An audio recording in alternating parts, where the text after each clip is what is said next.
y le doy pase aquí a las chicas de tecnología médica para que realicen su charla. Hola, ¿se escucha bien? Sí, súper bien. Súper. Me presento, mi nombre es María Fernanda, soy estudiante de la carrera de Tecnología Médica con mención en oftalmología de quinto año y junto con Javier Escobar, también de la carrera de Tecnología Médica de primer año, vamos a presentar esta charla que es sobre alteraciones oftalmológicas causadas por el uso excesivo de pantallas. La siguiente, porfa, Javi.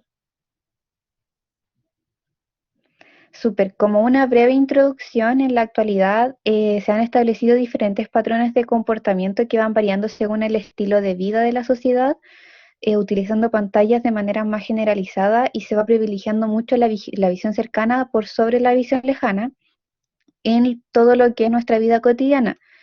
Esta condición va aumentando a nivel global y en paralelo va el avance progresivo de las tecnologías y con el uso de las pantallas que se ha evidenciado un aumento en los pacientes que experimentan signos y síntomas visuales relacionados al constante mantenimiento de tareas en estos tipos de dispositivos como celulares, computadores, tabletas, por lo cual es un factor común en la adolescencia, sobre todo, asociar a largos periodos de tiempo frente a las pantallas, lo cual ha implicado cuadros tales como síndrome visual informático, aumento de molestias astenópicas, alteraciones en la musculatura extraocular y otros trastornos. Debido a esta condición, también va en aumento, que esta condición que va en aumento es imprescindible conocer y manejar las afecciones relacionadas con una precaria higiene visual, previniendo complicaciones y abordando mejoras terapéuticas asociadas a esta condición. La siguiente, por favor. Bueno, la vista como un primer sentido se considera el primer sentido humano y uno de los más significativos, ya que aproximadamente recibimos un 80% de la información de lo que nos rodea a través de la visión. Em, la visión como tal está formada por dos estructuras principalmente, retina y los centros de procesamiento visual. Los estímulos luminosos llegan a la retina y son codificados y transmitidos a través del nervio óptico para ser procesados e interpretados, y finalmente por los centros de procesamiento visual, creándose así una percepción visual. La siguiente. Bueno, como mencioné anteriormente, la retina es una de las estructuras principales que forma la visión y esta está constituida por distintas capas, en total tiene 10 capas, tiene un tejido fotosensible eh, que está hacia posterior y hacia interior del globo ocular. Cuenta con células especializadas que son los conos y los bastones. Los conos nos permiten la visión a colores y los bastones nos permiten la visión en la oscuridad y además nos permiten ver lo que es la visión periférica. Y además la retina nos permite la percepción de la luz. La siguiente, por favor.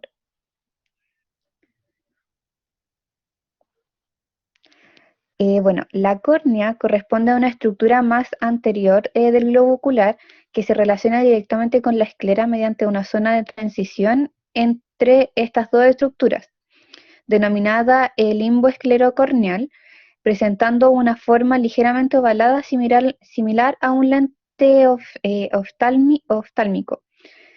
Es de característica observable de mejor manera a través del biomicroscopio, que es como un microscopio, pero que se puede observar el ojo directamente. Bueno, es una estructura transparente que presenta 5 capas tradicionalmente: el epitelio corneal, la membrana de Bowman, la capa estromal, la membrana de Descemet y el endotelio corneal. Nos sirve Bueno, esta nos sirve de ser una barrera física frente al medio ambiente debido a que presenta una superficie elástica y renovable, lo cual protege a las capas que se encuentran posterior a esta. Otorga funciones refractivas debido a su curvatura estructural y transparencia que aporta funciones ópticas.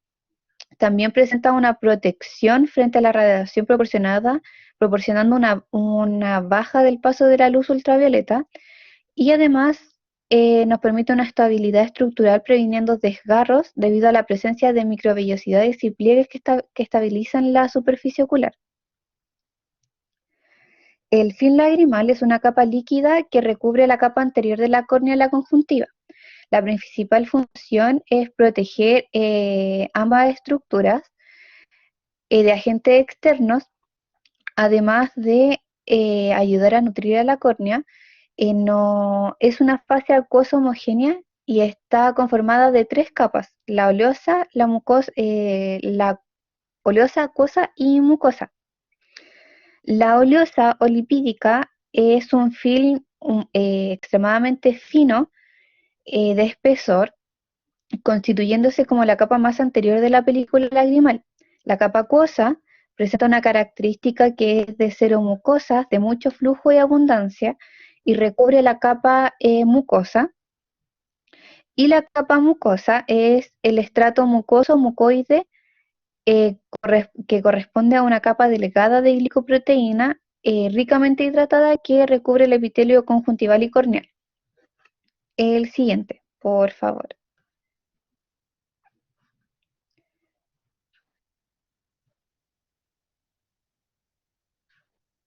El cristalino es una estructura avascular, elástica y transparente que se encuentra posterior al iris y anterior al humor vitro, que es una estructura que ayuda a mantener el globo ocular semirredondo. Y esta estructura está compuesta por distintas capas que tienen un índice de refracción distinto, siendo mayor en el núcleo. Los procesos de acomodación es aquellos que nos sirve para poder visualizar un objeto cercano y este proceso se hace posible gracias a las estructuras mencionadas anteriormente como el cristalino y además otra estructura que se llama músculo ciliar. ¿Para qué nos sirve el proceso de acomodación? Cuando una persona cambia de visión lejana a visión cercana, el cristalino debe cambiar su potencia para lograr que los rayos de luz lleguen correctamente a la retina y asimismo poder ver nítido al realizar este cambio de distancias. Y para esto el cristalino tiene que lograr un cambio de potencia para que se pueda llegar para que los rayos de luz puedan llegar correctamente a la retina. Y para esto debe cambiar su forma. Para poder cambiar su forma, el músculo ciliar se contrae para que unas estructuras llamadas zónulas se puedan relajar y así el cristalino se abomba, logrando que aumente su poder dióptrico y asimismo, y así se puede ver de cerca. Asimismo, cuando se desea pasar de visión cercana a visión lejana, es un proceso totalmente contrario. El cristalino debe aplanarse y para esto el músculo ciliar se relaja, las zónulas se tensan y se logra aplanar el músculo ciliar. La siguiente, porfis. Bueno, en la alteración, todo esto lo hablamos para poder hablar más sobre las alteraciones oculares y cómo puede afectar el uso de las pantallas a cada una de estas estructuras. Bueno, la exposición de pantallas, la exposición excesiva de pantallas produce una fatiga visual, lo cual causa molestias que no trae consecuencias tan graves a largo plazo, pero sí son molestas, ya que entre algunas de estas molestias están el dolor de cabeza, sentir los ojos muy secos, entre otras cosas. La fatiga visual se caracteriza principalmente por ojos cansados, los cuales la visión se va nublando, haciendo una doble intolerancia a la luz, la cual se llama fotofobia, y se evita haciendo un descanso paulatino mirando un objeto o algo que no sea una pantalla eh, y un parpadeo constante. La siguiente, por favor. Bueno, los efectos más frecuentes está la fatiga visual, que entre los síntomas tenemos molestias oculares como dolor retrovulvar, trastornos visuales, que puede ser, por ejemplo, en los niños, un aumento de la miopía, que está en estudio aún, pero durante los últimos 10 años aproximadamente se ha aumentado un 40% de la miopía a nivel mundial. Y todo esto va de la mano con el aumento del uso de la tecnología. Trastornos extraoculares, esto quiere decir, por ejemplo, forias o, bueno, en sí estrabismos, que pueden dividirse en forias o tropias, que es una pérdida del paralelismo ocular. También fatiga mental como trastornos neurovegetativos o psicomáticos, perturbaciones psíquicas, trastorno del sueño, entre otras cosas. También fatiga física, como se presentan en la columna vertebral, como dolor de hombros, dolor en el cuello, contractura de los trapecios, entre otras cosas. Alteraciones cutáneas como reacciones alérgicas corporal, eh, lipoatrofia semicircular y además puede causar insomnio. La siguiente, por favor. Bueno, para prevenir los daños de salud por el síndrome visual informático, se necesita realizar un diseño ergonómico adecuado para esto, además de detectar evaluaciones de riesgos, como las antes mencionadas, tanto de salud visual como de salud física. Hay que adecuar las condiciones ambientales, que haya buena luz, que haya buena ventilación y que uno esté sentado de manera correcta. Hay que informar a los trabajadores sobre todo esto, mantener una buena forma física, cuidar la postura y respetar las pausas en el trabajo, utilizar de una manera adecuada la corrección óptica de la agudeza visual ante el defecto de la misma, ya que esto también puede causar un aumento de las molestias, y una correcta vigilancia de la salud protocolizada eh, por, eh, por todo esto. La siguiente, por favor.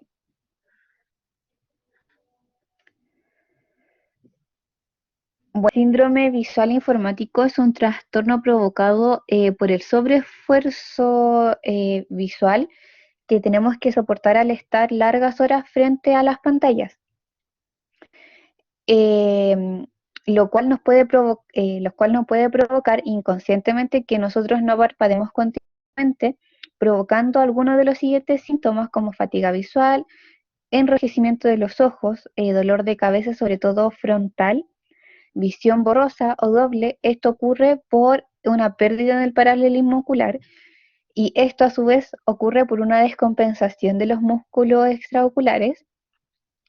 También puede causar un lagrimeo excesivo o epífora, también se le llama.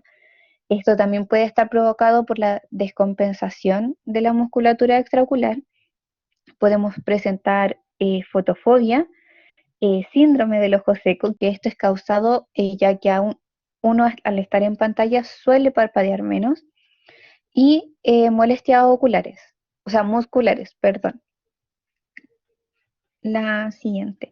Para todo esto se creó una regla 20-20-20.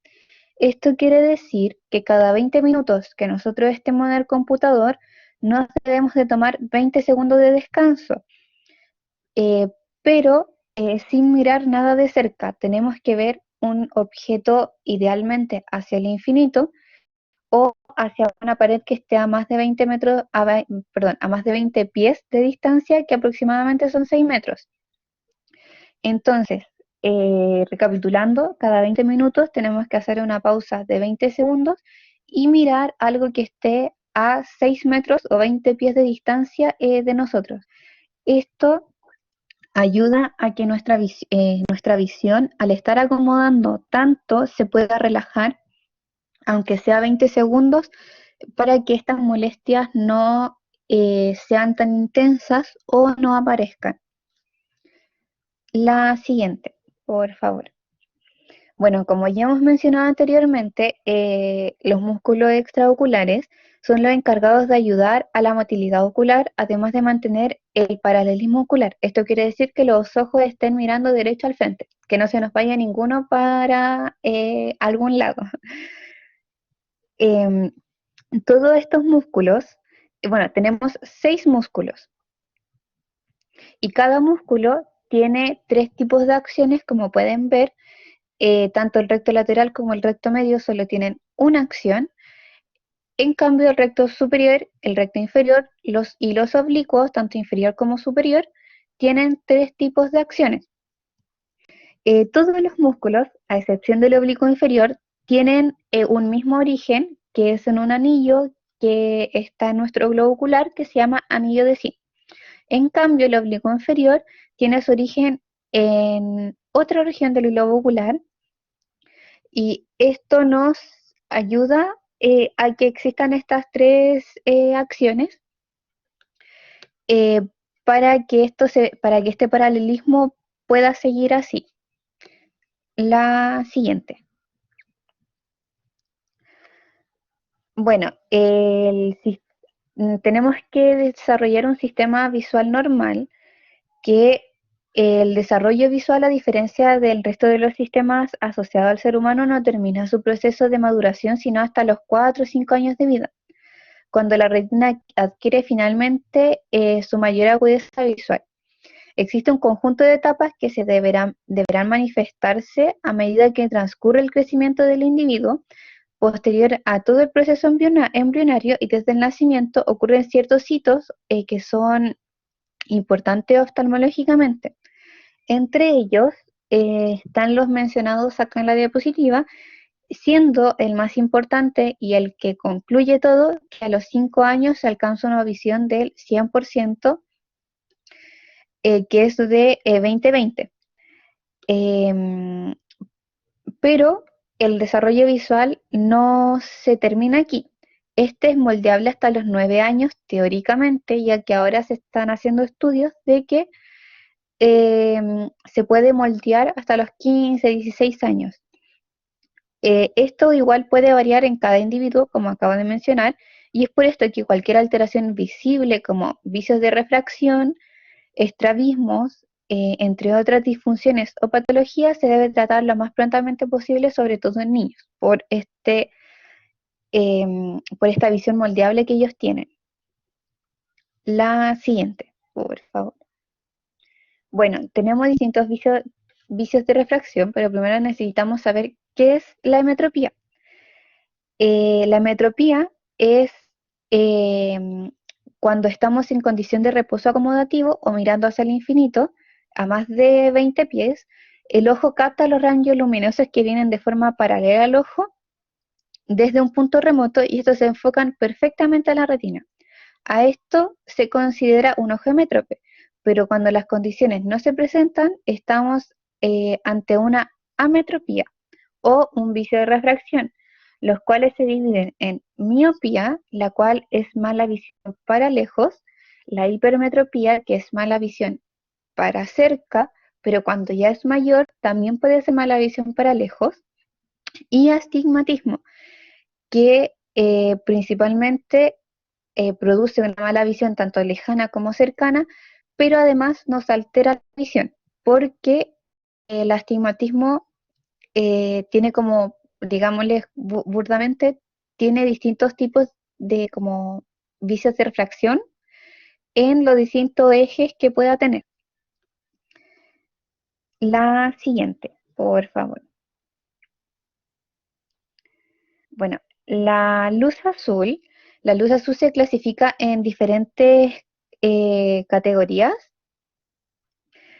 en función a la longitud de onda que posee, cualidad que le permite ser o no visible para el ojo humano. El ojo humano permite percibir luz de longitudes de onda que oscilan entre los 380 y 780 nanómetros, que es el espectro visible. La longitud de ondas más cercana a la luz UVA es luz visible de alta energía, o comúnmente llamada luz azul, que presenta longitudes de onda entre 380 y 500 nanómetros. Esta luz es fundamental para desarrollar funciones de carácter visual, permitiendo percibir objetos de diferentes colores y contrastar mejor el ambiente. Pero se han asociado varios hallazgos oftalmológicos agrupados en 5 clasificaciones principales por el excesivo uso de este tipo de luz, tanto como fatiga visual, ojo seco, molestias por deslumbramientos, y estos 3 elementos están muy relacionados con también el daño de células retinales y alteraciones de los ciclos físicos como el sueño, el cansancio, la depresión y la irritabilidad. La siguiente, por favor. Bueno, tenemos las molestias astenópicas que las hemos mencionado como mucho anteriormente y ahora la vamos a explicar.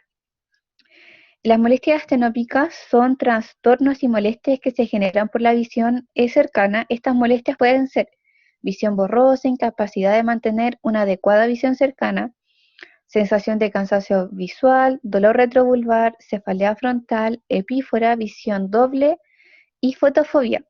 La fotofobia es intolerancia a la luz. Por lo general, estas molestias se presentan durante el transcurso del día, intensificándose al final de la jornada. Hay distintos tipos de molestia. Está la ametrópica, que son por vicios de refracción no corregidos o mal corregidos; la muscular, que se genera por algún estrabismo que se pueda generar, y lo cual exige un esfuerzo mayor a la musculatura para mantener la visión binocular; la acomodativa, que se genera por situaciones visuales que dificultan la acomodación; y neurasténica, que es causada por enfermedades debilitantes, tensiones, trastornos emocionales y psicológicos. La siguiente, por favor. Bueno, el síndrome visual, durante los últimos 30 años el uso de la tecnología ha ido en aumento, logrando así incluso una cierta dependencia de la tecnología. El síndrome informático es un grupo de alteraciones a nivel oftalmológico por un uso prolongado de la computadora u otros artefactos electrónicos, destacándose entre sus síntomas cefalea frontal, visión borrosa, ojo seco, cervicalgia, dolor de hombros. Este síndrome no solo tiene una repercusión oftalmológica, sino que también tiene un impacto de productividad laboral, ya que debido a esto pueden aumentar el número de errores en las tareas diarias y requerir un mayor número de descansos entre tarea y tarea. Este tipo de síndrome afecta igualmente a la población pediátrica, ya que es la población más vulnerable a presentar problemas visuales. Existen distintos tipos de factores que pueden contribuir a la aparición más temprana de los síntomas, entre ellas el tener un sistema visual inmaduro como en los niños. Los factores intrínsecos son las alteraciones acomodativas, errores refractivos, existencia de forias o tropias.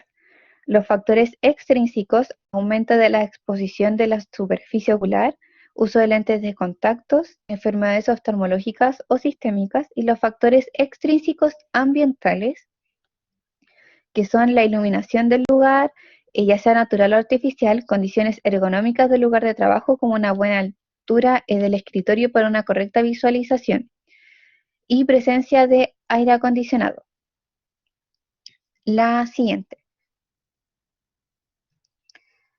Bueno, en la miopización de los niños, como ya hablamos anteriormente, existen diferentes tipos de vicio de refracción. Entre ellos, el más común y el que tiene más prevalencia a nivel mundial es la miopía. En los niños, la miopía usualmente comienza a temprana edad por una interrupción del proceso de metropización, y existen diferentes factores ambientales y genéticos que pueden ayudar a generar la aparición de la miopía a temprana edad, induciendo un aumento del largo axial, que es un aumento del largo que tiene el globo ocular. La miopía comienza a desarrollarse cuando se aumenta la demanda visual de cercana. Este aumento se puede asociar al nivel educativo en el que se encuentran los niños y las actividades que esté desarrollando en visión cercana, tanto en la jornada escolar como en el hogar. Y bueno, el tratamiento más común para esto, para lograr frenar esta progresión de la miopía, son los lentes ópticos. Y por otro lado, en los países asiáticos se usa mucho un medicamento que se llama atropina, que frena la progresión de este vicio de refracción. También está el uso de lentes de desenfoque periférico de la luz que provoca una visión más nítida, eh, y además la ortoqueratología, que son lentes que se utilizan mientras uno duerme, lo que permite un moldeado del epitelio corneal central, mejorando temporalmente el enfoque.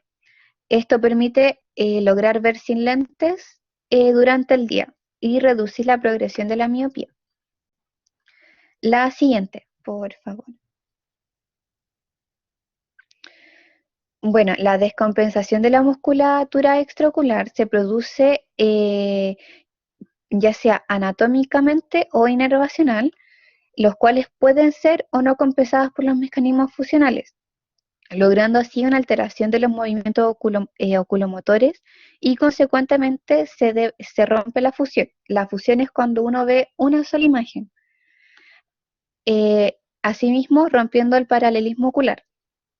Estas alteraciones pueden ser latentes, como las heteroforias, las cuales son causadas por una descompensación de la musculatura extraocular, pero el paciente puede compensar a voluntad esto, manteniendo el paralelismo ocular gracias a los mecanismos de fusión. Entre las heteroforias encontramos la exoforia, que es una desviación hacia temporal, es decir, hacia afuera. Tenemos la endoforia, que es una desviación eh, hacia nasal, es decir, el ojito se va hacia adentro. Tenemos una hiperforia, que el ojito se va hacia superior, es decir, uno de los ojos se va hacia arriba y el otro ojo se va hacia abajo. Y la hipoforia es cuando uno de los ojitos se va hacia abajo, mira hacia abajo, y el otro ojito se va hacia arriba. La siguiente, por favor. Bueno, según la Asociación Americana de Optometría, el cambio de los hábitos visuales para la visión cercana ha ido en aumento y esto ha conllevado un gran impacto en los movimientos vergenciales oculares, por lo que en algunos pacientes su sistema visual es incapaz de realizar este tipo de trabajo eficientemente, por lo que se generan disfunciones de la binocularidad no estrábica, las cuales se clasifican en dos: condiciones exofóricas, en las cuales tenemos una insuficiencia de convergencia, un exceso de divergencia y una exoforia básica. Y además tenemos condiciones endofóricas, que presenta un exceso de convergencia, una insuficiencia de la divergencia y una endoforia básica. La siguiente, por favor. Bueno, la higiene visual, el concepto de higiene visual presenta una relación directa con las normas que promueven el cuidado de nuestro cuerpo con el propósito de generar condiciones que mejoren las condiciones ópticas de salud. Bueno, higiene, descrito de manera sencilla, es la capacidad de prevenir posibles alteraciones en la salud visual de las personas, generando un ambiente propicio y de carácter ergonómico para un desempeño laboral y social confiable, donde no se vea comprometida la función visual. Bueno, se mencionan a continuación una serie de medidas higiénicas y ergonómicas que mejoran eficazmente el uso de pantallas tanto a nivel laboral como social. Una buena inclinación de la pantalla. La desviación de la pantalla al utilizar en su eje vertical, este debe ser móvil, brindando la capacidad de inclinar verticalmente hasta 15 grados. Ahí sí. Inclinar verticalmente hasta 15 grados El tiempo de exposición debe ser referencial al tiempo de uso de pantalla, el cual no debe superar las 5 horas diarias. Pero todos sabemos que por clases, por trabajo, debemos pasar más de estas 5 horas diarias en el computador o en alguna pantalla, por lo que aquí nos ayuda mucho la regla 20-20-20 que mencionábamos anteriormente. La distancia de trabajo no debe ser inferior a 40 centímetros entre el ojo y el monitor. La altura visual debe corresponder a la altura de los ojos en relación a la pantalla utilizada, lo cual debe estar ubicada a una altura promedio entre ambos ojos. La ventilación se debe mantener una renovación periódica del aire en el lugar determinado. Esta puede ser natural o forzada mecánicamente, pero debe existir algún mecanismo de rotación. Y por último, el brillo, que constituye un factor de visibilidad imprescindible de controlar y dependerá mucho de la intensidad de la luz recibida y de la fracción de luz que esté reflejada. Bueno, esa sería nuestra charla. A continuación, la bibliografía que nosotros ocupamos. Y eso sería. ¿Tienen alguna duda?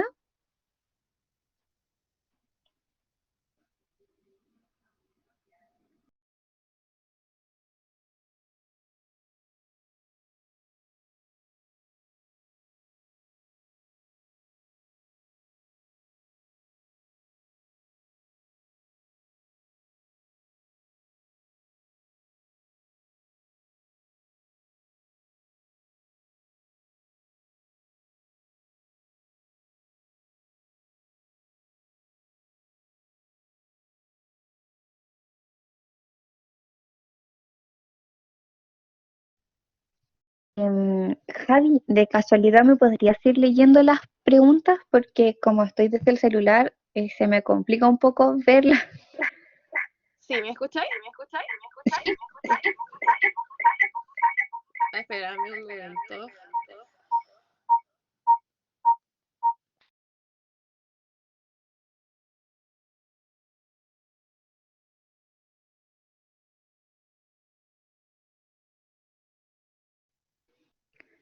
A ver, ahí sí, ahora las puedo ver. Bueno, Carla Benalcázar consulta, ¿la miopía estimativa de un adulto puede aumentar por estar mucho tiempo en la pantalla? No, teóricamente no debería de aumentar a lo más de que tu miopía sea más progresiva que las demás, pero sí puede ser un factor en el que a ti no te puedan servir más los lentes. Por ejemplo, los lentes tienen una cierta como durabilidad que usualmente nosotros pedimos que sea de que se recambien cada un año. Al estar mucho en la pantalla, esto puede disminuir a 6 meses, 3 meses más o menos, porque el paciente o uno como también usuario de lentes deja de ver bien, pero no influye en que aumente. El aumento de la miopía y astigmatismo es solamente en pacientes pediátricos entre los 3 años y los 16 años aproximadamente. Camila Mancilla, ¿cuánta es la distancia recomendada más o menos de la pantalla? No tiene que ser menor a 40 centímetros. Esa tiene que ser la distancia ideal. Puede ser a 30 centímetros, pero 30 centímetros como mucho. Patricia Riquelme pregunta, yo tengo una duda con respecto al filtro azul. ¿Este filtro cómo funciona para evitar esto, que llegue tan fuerte la luz artificial? La verdad, les tengo que ser bien sincera, el filtro azul está como muy, muy nuevo. Tiene muy pocos estudios y de hecho los oftalmólogos y nosotros como tecnólogos médicos con mención en oftalmología no recomendamos el uso de este tipo de filtro en los lentes porque prácticamente solo quieren para sacar dinero. Aún así, la función principal que tiene es disminuir las molestias astenópicas con em, con la ayuda de que disminuye un poco la recepción de la luz azul hacia tus ojos. Sirve de algo un poquito, pero no está comprobado al 100% de que sea realmente eficaz a largo tiempo. Carla nuevamente pregunta, ¿el Ministerio de Salud no se debería meter en el tema de clases online ya que nos llega a perjudicar la salud? Sí, la verdad es que sí debería de haber un mayor control porque incluso en los niños, en los que están en los jardines, le están haciendo clases virtuales, ya sea que tienen que bailar o cosas así, o las tías tienen que hablarles, pero aún así están haciendo un uso más recurrente de las pantallas y esto en los niños más, bueno, en los adultos igual es perjudicial por las molestias antes mencionadas, pero en los niños puede ser aún más perjudicial porque con la pandemia a donde menos van a recurrir es al oftalmólogo. Entonces, lo ideal es que, por último, si ustedes tienen hijos de menor de 16 años, puedan intentar regularizar el uso excesivo de lo que están haciendo las pantallas como tablets, celulares, computador, eh, los videojuegos, todo eso.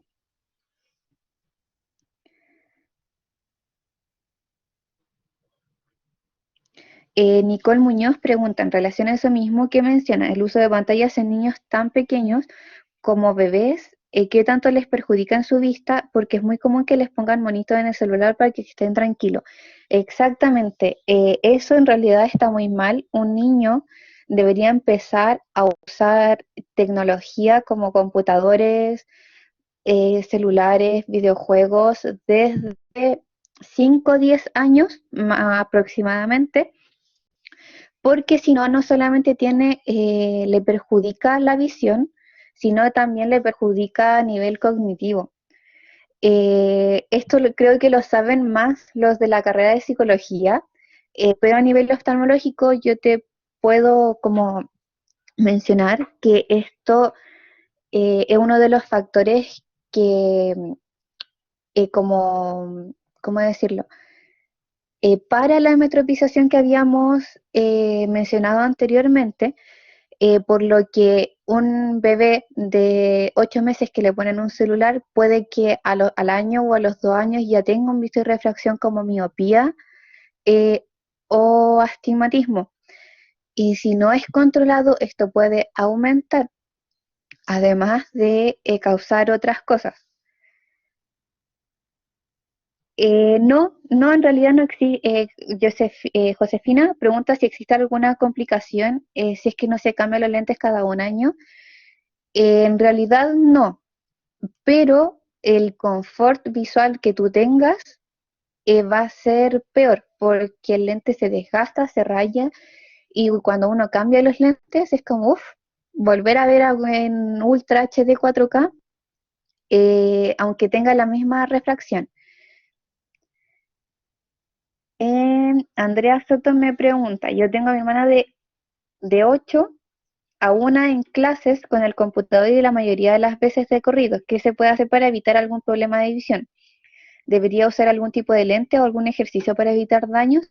Idealmente, solamente, bueno, seguir las reglas ergonómicas que mencionábamos en la presentación y además intentar hacer el 20-20-20, aunque esté en clases, idealmente que siga prestando atención auditivamente, pero visualmente que se tome una pausa de 20 segundos cada 20 minutos para mirar un sector lejano. Josefa Miranda pregunta, ¿cada cuánto se recomienda ir al oftalmólogo? Mira, idealmente tienen que ser citas anuales, siempre y cuando ocupes lentes, y si no ocupas lentes, desde los 40 años en adelante, ya que a los 40 años nuestro proceso acomodativo empieza a reducirse, por lo que llega la presbicia. Entonces, todos a los 40 años vamos a empezar a ocupar lentes para visión cercana, pero idealmente una vez al año si eres usuario de lentes. A lo más que tengas una miopía que aumente mucho. Si aumenta mucho, esto tiene que ser un poco más periódico, como 6 meses más o menos. Carla consulta, ¿es verdad que si no se usan lentes aumenta la condición visual que se tenga o es independiente de eso? Em, Depende, o sea, puede aumentar, sobre todo, bueno, a ver, para explicarme mejor, si a ti te lo diagnosticaron cuando eras niña o no te lo diagnosticaron cuando eras niña, cuando tu desarrollo visual entre los 15 y 16 años ya pare, tú te vas a quedar con lo que tenías de niña. Por ejemplo, una miopía de 1. Y al tú no enterarte o no ocupar los lentes, continuaste sin usar los lentes, por ejemplo, hasta los 20 y te puede aumentar la miopía hasta, por ejemplo, hasta 2 de dioptría o 3.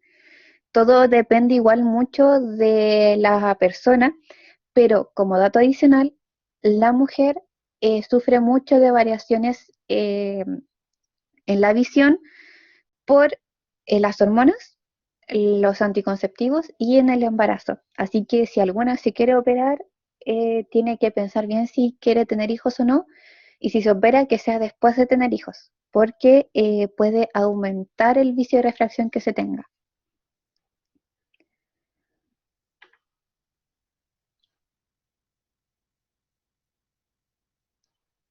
Eh, Baitiare consulta qué requisitos deben tener unos lentes para que se consideren de calidad. Primero que el marco sea, bueno, depende en realidad mucho de ti, pero en sí el cristal tiene que ser idealmente 100% antirrayas, antirreflejo, que eso sí nos ayuda a las molestias astenópicas que podamos tener. Y bueno, sí, por el marco, que las patitas sean flexibles para que las puedas acomodar a tu rostro y que sea cómodo para ti. Carla dice, ¿qué relación tendría el tener hijos? Bueno, cuando uno tiene hijos, está en el periodo de embarazo, se producen cambios hormonales que provocan cambios en la potencia dióptrica tanto del cristalino como de la córnea. O también provocan una diferencia en el largo axial que solo se produce, esto se supone que solo se produce en los niños cuando están en el periodo de desarrollo, pero también sucede en las mujeres embarazadas por todo el tema del cambio hormonal. Por eso, eh, a una mujer embarazada no se le deben dar un cambio de lentes. Por ejemplo, si lo tuvo hace un año, no se le da el cambio de lente a lo más que esté viendo muy, muy mal, porque lo más probable es que después del parto vuelva a su refracción anterior o se le empeore la refracción. Sí, de hecho yo tampoco quiero tener hijos, así que otra razón para no tenerlos. ¿Alguna otra consulta?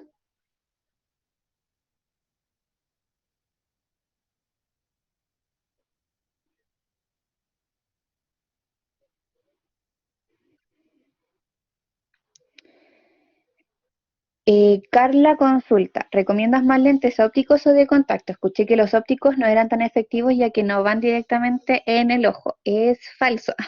Yo personalmente recomiendo más los lentes ópticos, sí, son más molestos, pero los lentes de contacto, si uno no los sabe ocupar adecuadamente o no tiene una buena higiene, pueden causar queratitis, que es una inflamación en la córnea, y en la conjuntiva puede causar úlceras en la córnea y además puede causar una malformación también en la córnea. En los casos que yo recomiendo personalmente, por lo que me han enseñado en estos 5 años, el uso de lentes de contacto es en los queratoconos. Ese como sería para mí el uso de lentes de contacto. O sea, yo igual usaría lentes de contacto, pero moderadamente, no para siempre. Además, el lente de contacto no se puede usar en la noche. Se tiene que sacar para que tengan un periodo de descanso, por lo que también tendremos que ocupar lentes ópticos. Eh, Javiera Escobar me pregunta, ¿muchas enfermedades ópticas no son reversibles? Si las enfermedades ópticas no son reversibles en el proceso del crecimiento de un niño. Eh, bueno, esto depende, porque, por ejemplo, un estrabismo, eh, si se, hay, si se encuentra al tiro y se deja pasar mucho tiempo, puede ser reversible. Pero un vicio de refracción no va a ser reversible. El niño siempre va a tener que ocupar lentes ópticos o de contacto, pero los vicios de refracción se quedan allí. No varían o aumentan y quizás puedan que disminuyan un poco, pero siempre van a estar allí. Claro, la miopía solamente se instaura y se queda para siempre, ya sea muy poquita o muy alta. Andrea pregunta, ¿qué es lo que se hace en las operaciones de vista? Básicamente se corta un pedacito de la córnea, se hace como un flap, que es como que no cortan completamente la córnea, la cortan hasta una parte y la hacen como una puertita, por decirlo así, y en ese hoyito que quedó lanzan el láser, pero nunca tocando dentro del ojo, sino que cortan una capa de la córnea. Acuérdense que tienen 5 capas. Entonces cortan la primera capa de la córnea, le hacen como una puertita y lanzan el rayo, o sea, perdón, el láser. Y el láser es lo que hace que uno como que revierta la miopía, hipermetropía o astigmatismo. No daña, pero sí presenta molestias como el ojo seco y puede presentar un poquito más de fotofobia, pero esto también por el ojo seco, porque al cortar parte de la córnea se cortan también algunos nervios y estos nervios provocan que el ojo esté más seco. ¿Alguna otra duda?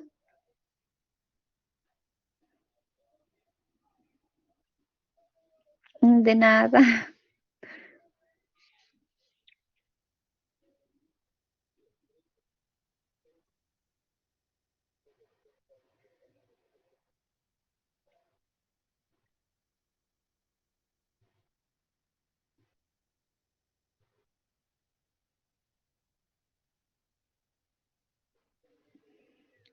Súper, nos alegramos mucho de que le haya gustado, la hicimos con mucho, mucho amor y cualquier cosa, si tienen alguna duda, nos consultan ahora o después. eh, Igual pueden ir al oftalmólogo por cualquier consulta que tengan. No, no, tranqui, si está bien, está bien. Me gusta que pregunten harto.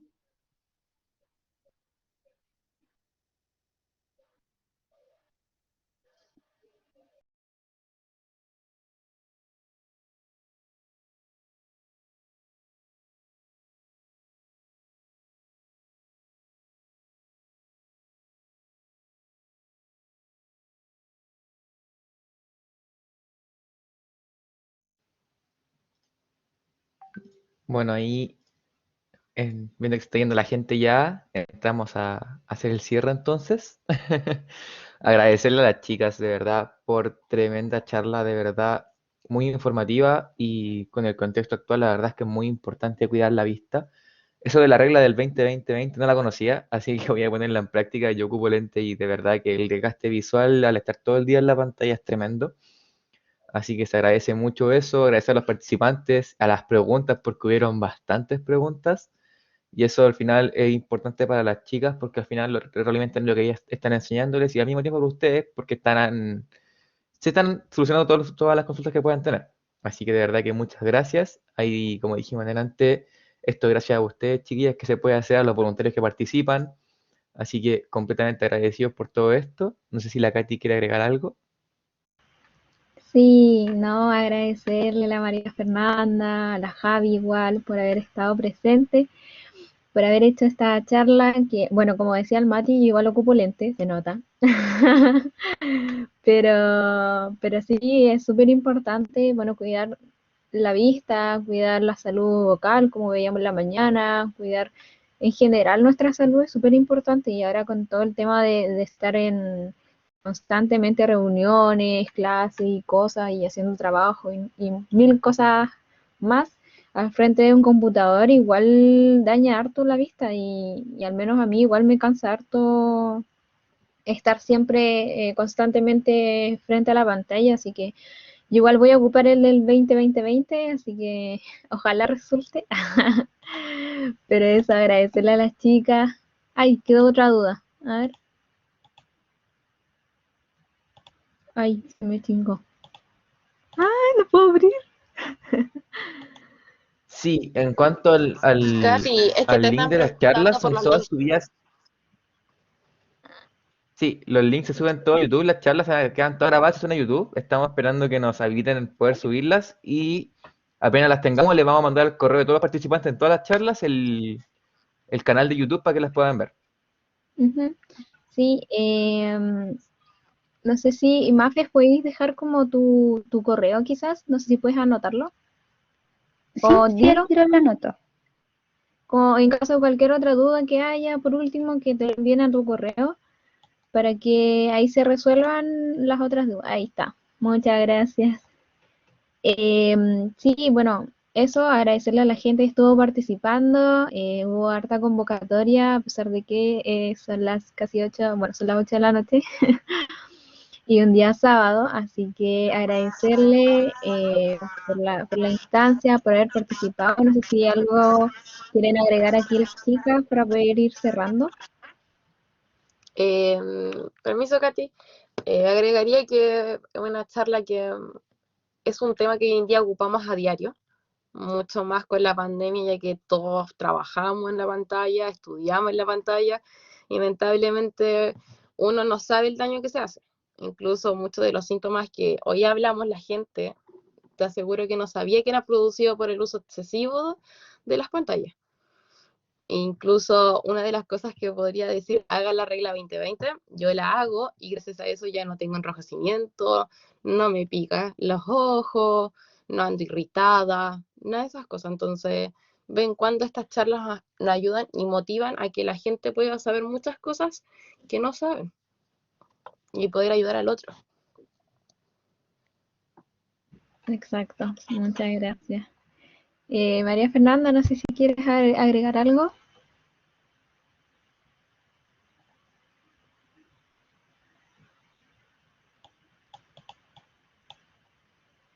No, creo que no. Bueno,